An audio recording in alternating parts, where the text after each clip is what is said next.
Maksudnya sanksi di blacklist tuh apa sih Pak? Sama itu berarti dia balikin uangnya tuh sekalian sama bunga, semua bunganya Pak? Nah, nanti belum tahu lagi dihitung, tapi saya sih minta dengan bunganya. Blacklist tuh artinya nanti dia nggak bisa kerja lagi dengan berhubungan dengan pemerintah di sini selama saya di sini, atau di blacklist permanen. Yang di blacklist tuh suaminya atau istrinya Pak? Dua-duanya. Dua-duanya. Kalau yang dibalikin dana berarti suaminya aja ya Pak? Suaminya kan sudah selesai, tapi ada bunga. Pak, percepatan belanja untuk 809 triliun dalam waktu berapa minggu lagi gimana Pak? Ada berjalan terus, sekarang ya pertumbuhan di tahun lalu udah kencang kan. Kita akan dorong terus. Ya, saya akan mulai lihat kementerian lembaga ada nggak yang masih lambat. Sepertinya sih rata-rata pertumbuhannya lebih bagus dibanding tahun lalu untuk belanja. Jadi kita bergerak ke arah yang benar. Jadi saya harapkan APBN bisa mendorong terus pertumbuhan ekonomi di triwulan pertama ini sehingga momentum yang kemarin nggak hilang. Dari arah mana yang kira-kira bisa? Secara umumnya, saya lihat kemarin secara keseluruhan sih oke. Saya akan lihat lagi ada nggak yang masih lambat.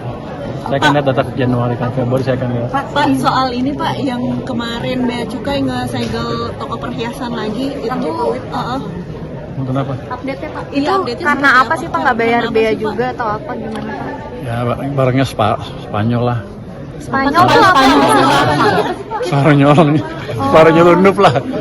Artinya ada yang 100% bea cukai masuk, ada yang 50, ada yang 25, nanti dilihat sama orang bea cukai seperti apa. Kedepannya berarti ada lagi yang total kerugiannya seberapa Pak? Dan kedepannya apakah ada lagi yang akan disegel? Total kerugian belum saya dapat laporannya. Ke depan pasti akan kita lihat seperti apa. Jadi gini, kalau kata orang-orang itu, orang lapangan itu udah nyolong, habis itu jualnya depan kita gagah-gagahan, kan saya seperti menghina pemerintah. Kalau udah nyolong jualnya gelap-gelap aja gitu biar nggak ketahuan. Jadi ya hasil juga nggak boleh jual kan, kita akan kejar pokoknya. Jadi kita akan tetap secure domestic market dari barang-barang ilegal. Pak, soal under invoicing itu Pak. Jadi SMV Kemenku itu gimana Pak? Apa? PNM jadi SMV Kemenku sama BRI jadi Pak diambil Kan jadi diambil yang sama diambil PNM. PNM Pak Sedang kita diskusikan. Sedang kita diskusikan tadi kan ada yang bilang tadi KUR 10% NPL-nya. Kok bisa sebesar itu? Manajemennya nggak betul apa enggak? Kan subsidinya kita yang bayar kan. Nanti askino jam juga kalau udah apa kita juga rasanya sih ya, tapi nggak tahu kemarin di BUMN ya.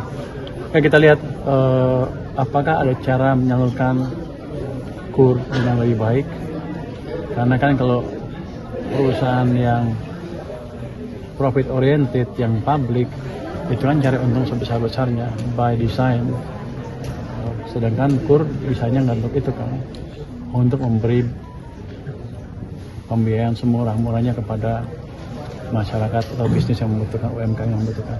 Kita lihat bisa dirubah apa enggak. Kalau bisa ya kita rubah, kalau nggak bisa ya udah. Pak, UPK Freeport kan diperpanjang ya Pak. Itu tambahan proyeksi penerimaan negara berapa sih Pak? UPK Freeport yang penerimaan bahan baku. Yang kemarin diperpanjang di Papua Tengah di Papua tambahan Pak. Kan udah panjang, apanya yang diperpanjang? izin Izinnya, usahanya direkturnya. sama di Kontraknya kan udah lama diperpanjang. tambahan saham pemerintah 12% itu Pak ke penerimaan negara. Oh, Anda mesti tanya ke SDM. Saya belum terima detailnya. Kalau proyeksi Kemenkyu ke penerimaan negara berapa? Dari sana? Penerimaan negara ke penerimaan Dari dari Freeport. investasi itu ke Freeport. Harus naik. Harus naik, tapi kita nggak tahu angkanya tanya berapa, apalagi berubah sahamnya saya nggak tahu. Kalau berubah saham kan pasti investnya mesti nambah juga. Tapi itu